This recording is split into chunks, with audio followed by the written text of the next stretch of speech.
In this video, we're going to see 2 ways to set up a manually marked exam, paying particular attention to the settings that change the way that students access their results.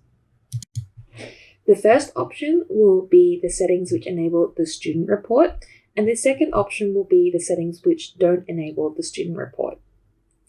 The student report is a fairly new feature, and it was developed so that students could receive detailed feedback on their exams, but without seeing their responses and the original questions.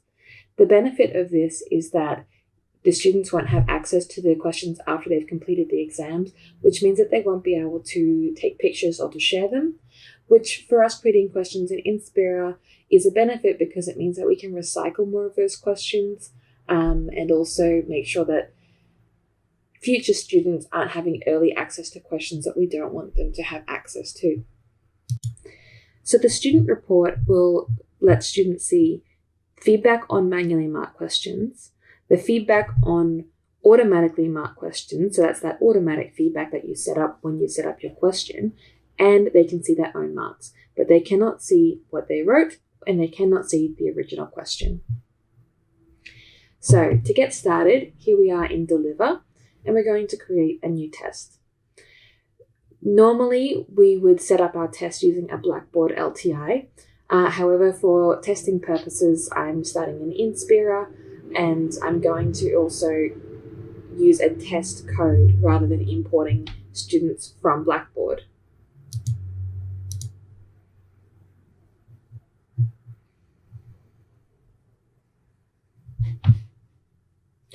Okay, so I'll enter the test name and select our question set.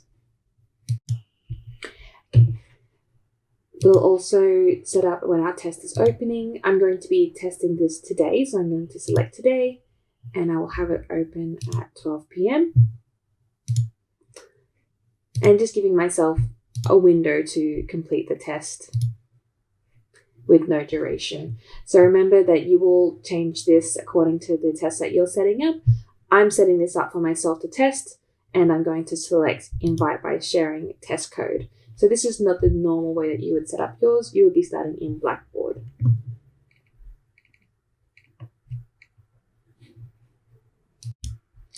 So to enable the student report, we go to General Settings, and then we click Enable Student Report.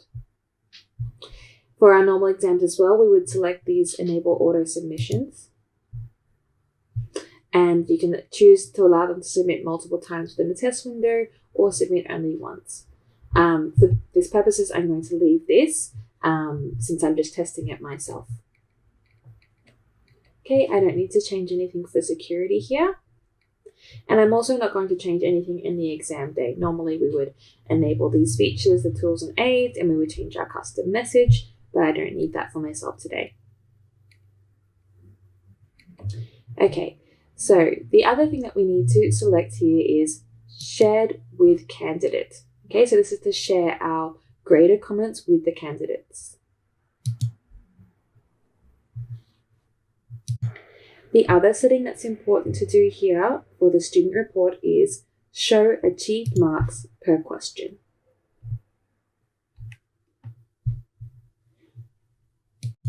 Now you can see here that we've got a warning message, and this is to do with a setting that's coming up in the next section, which is the grading workflow.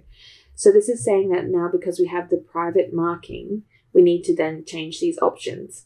Do we want to have an average of the marks from different graders, or do we want to show the marks from individual graders? So we don't recommend using private marking. We always recommend using shared marking. And then once we go down to select shared marking, that option goes away. Okay, further in the grading workflow, we need to tick one grader can confirm. So this is another setting that we recommend because it will save time later on in the grading process. So those are the test settings that we need to have enabled for the student report.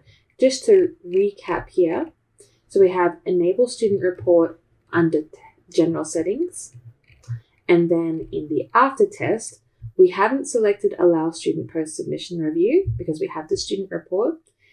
We don't need to select anything below that. We have selected Show Achieved Marks per Question, and we have selected Shared Comments with Candidates. Okay, then you can go ahead and set up your design and assessment settings as you usually would.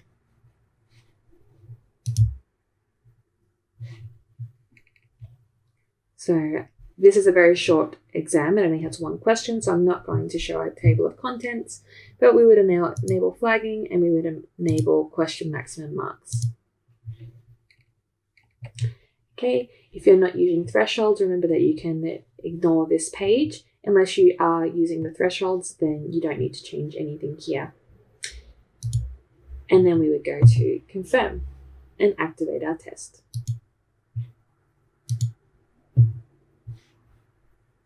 So now I'm going to set up my second option for manually marked exams, which is without the student report.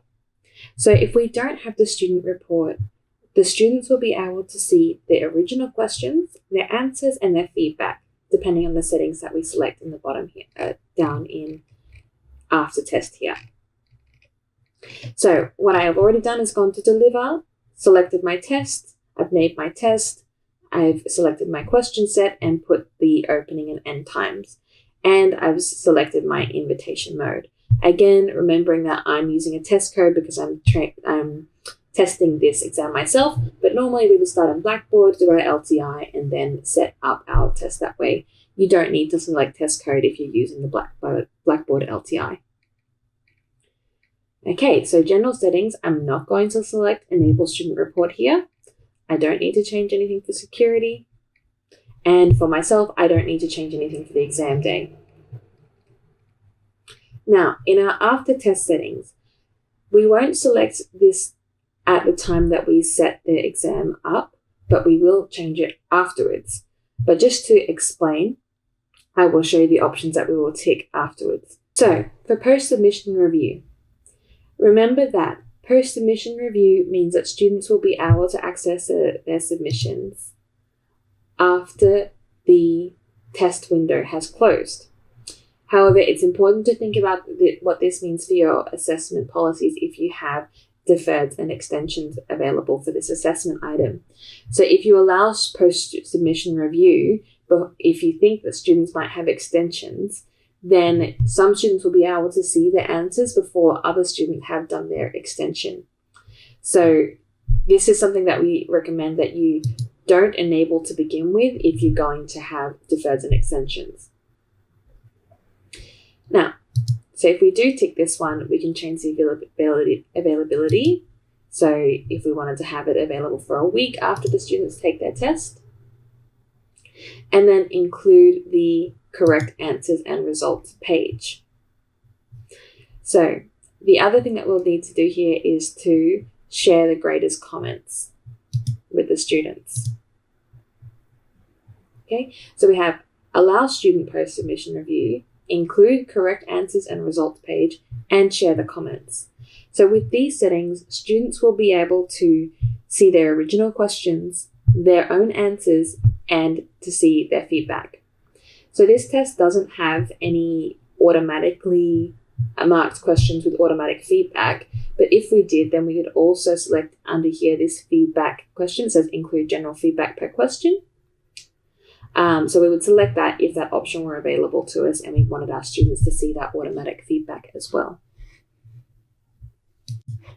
So the same as before with our grading workflow, we need to select shared marking and one grader can confirm. So just to recap, what's different here from the student report, in the general settings, we haven't enabled student report.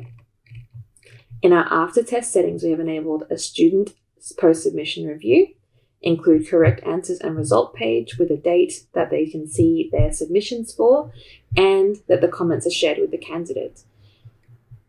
Notice here how we don't have this option for the show achieved marks per question anymore. It's because we haven't enabled the student report. But because we can see, the students can see their correct answers on the result page because of this setting here, we don't need this one. So again, a reminder that this isn't what you would have set up before the students take the exam. You would need to go back into Deliver once you've taken the exam and you've finished your grading, and then change these settings to make it accessible. at the time that you're ready after your students with extensions have completed the assessment.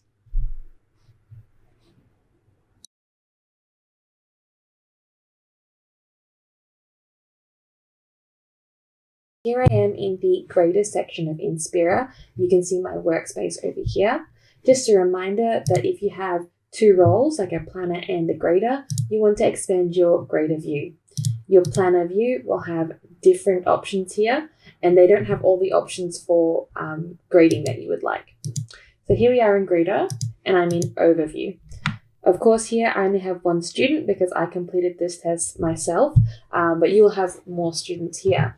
So you could select your student here in overview and then go down to marking, to results, and to explanations as well, all while staying in the same with the same student's submission. So to see our bands and criteria, I'm going to go to marking. And you can see on the right-hand side here, we have bands and criteria. Now, here I'm able to enter my mark for the student. So I have entered 1.5 here. Now you can see that on the right here, this reset button has become blue. So I can click that and that will change it back to 0 for me. So if you do make a mistake, you can change that. Okay, so here we can see our descriptions as well and our range of marks that can be allocated.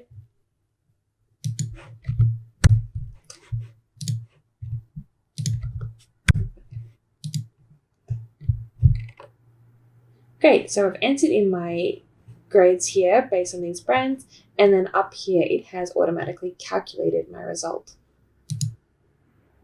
Now, if you would like to leave some more specific feedback, then we would go down to explanations. So I would like to leave some feedback about something that the student didn't do that was in the question. And as you saw before, there's no space actually up here in the bands and criteria to add a specific comment to that band and criteria. So what I've done is taken the name of the criteria I'd like to address, and I've put it into explanations here. Okay, so now I've added a more detailed comment here on my student submission that they forgot to include some of the information that was requested. Now, we can also add some annotations to our student submission here as well. So to do that, we would just highlight the section of text and then write annotate. And now we are able to add a specific comment to this phrase, or you could do this for one word as well.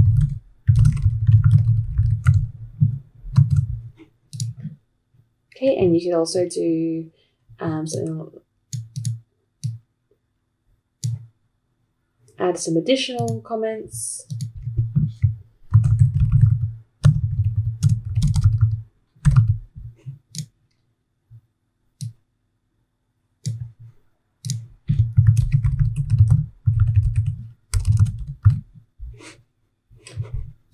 Okay, so now we have explanations, and then we also have some annotations for our students.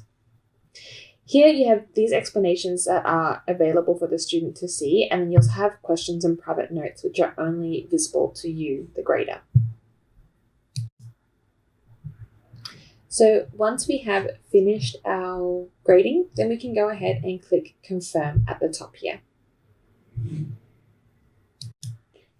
Once you click that, then you'll be brought to this page as well, and then you'll be asked to confirm again.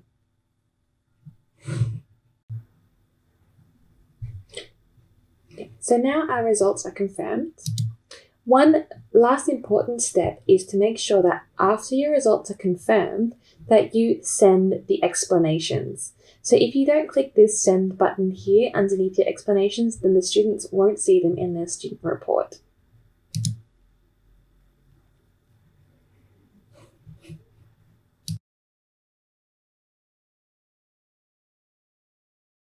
Okay, so now we have marked both of our tests, the one with the student report and the one without the student report. I have taken these as a test student, And now I've logged back into the Inspirit interface with my student account, and I can see this student dashboard. To access my results, I need to go to Archive, and then I can see the exams that I've submitted. Here you can see our practice with a student report and the one without the student report. Let's check the one with the student report first. So we go to See More Details, and this is what the student will see. First, we have our explanations, where I've added some additional comments about the criteria. Then it says Available in your student report, and we have marks report and comments. Then we click View Report. So here in comments, you can see the annotations that I added to the text. Okay, the student can't see their full submission, but they can see the highlighted section of the text that I added the comment to. And then below that, for our bands and criteria, this was a test that did use bands and criteria, but yours may not. It will show you in the bands and criteria which criteria they received.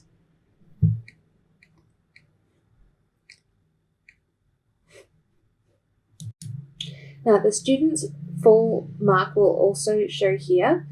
Mine is now saying 0 out of 15, but that's because I was using this exam for test purposes, and one of our testing graders reset the mark after I had clicked confirm.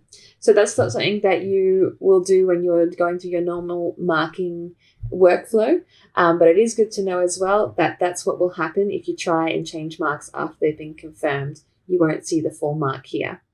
But normally, students viewing the student report will see their full marks out of whatever the total of the exam is for. So now let's take a look at what the students will see if we do not activate the student report. So here we go to See More Details. And there's a different ways that we can do this. So we can view without downloading and then download as a PDF. So when we view without downloading or we download as a PDF, we don't see the comments and we don't see the explanations in the submission. The student will see their submission with the question separately. So let's go first to view without downloading. And now we can see their full submission with the student's writing here. They can do the same as a PDF. Okay, and this is something that they could download and print. So you can see why this might have some integrity issues for some certain assessment types. Okay, so to see our comments and explanations, the students will see here 1 questions have been commented on. So this is a link. The students will need to click on this. And this will now open their submission. You can see where I've highlighted parts of the text. And if they click on these highlights, then they can see the annotations. They can see them one by one for each highlight. Or we can go show all annotations and they'll see them all together. Now, to view the explanations, they can simply see those on this front screen. So I only added 1 explanation for this exam, so explanation primary round, and I've added an extra comment about one of the criteria. So these are the 2 ways that we can set up manually marked tests, and these are how different settings change what our students will see. Remember that this is not a one-size-fits-all approach to any exam. It's important for you to understand the settings so that you know what is best for you and best for your students. If you're not sure, please make sure you give myself or someone at eAssessment team a call, and we will help you work out which settings to use.